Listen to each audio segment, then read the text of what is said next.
evening, everyone. I'm Haruna Shiroyama, and an exchange student from Japan.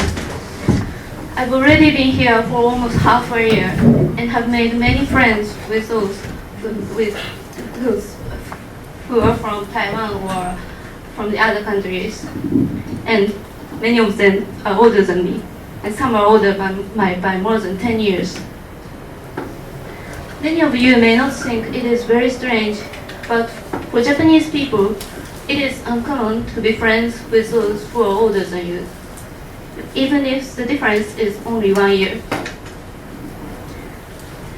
I didn't have any older friends when I was in Japan. It doesn't mean we talk or chat only with our age. We also get close to those older, but we seldom call them friends. We say senpai in Japanese. The difference between senpai and friends is not just how we call them. Of course, there are some people never mind that kind of things, but in most cases, our attitude towards senpai is not the same as the attitude toward friend. I think one of the reasons is Japanese particular honorific language.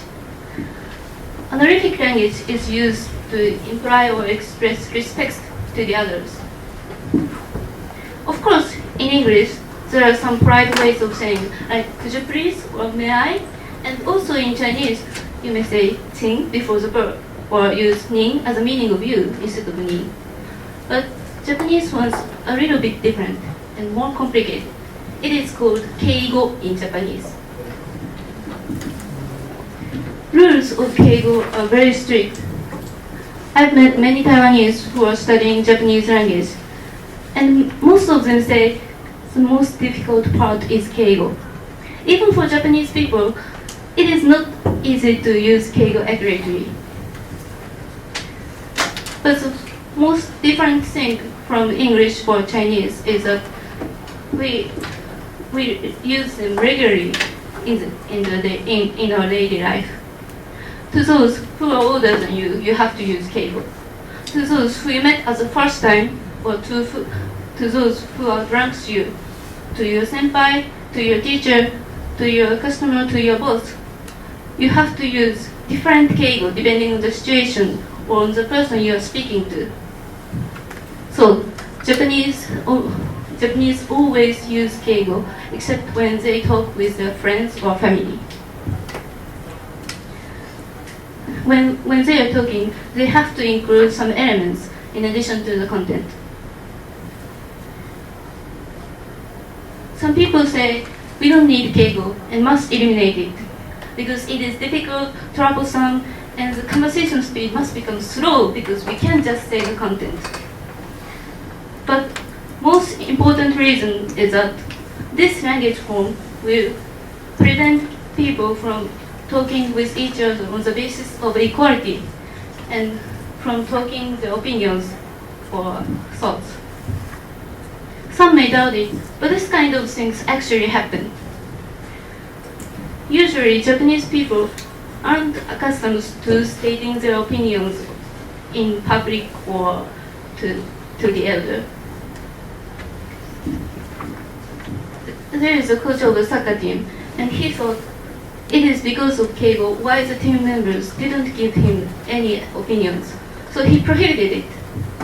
At first, they were confused and uncomfortable, but little by little, they started to telling him their opinions or feelings aggressively, and they became much closer. Of course, this is just like one example. There will be many Japanese people who can tell their elders their opinions or thoughts, even using accurate Keigo. But I think generally language makes people and culture. For this strict Keigo rules, people usually keep others at a distance. I sometimes envy other countries.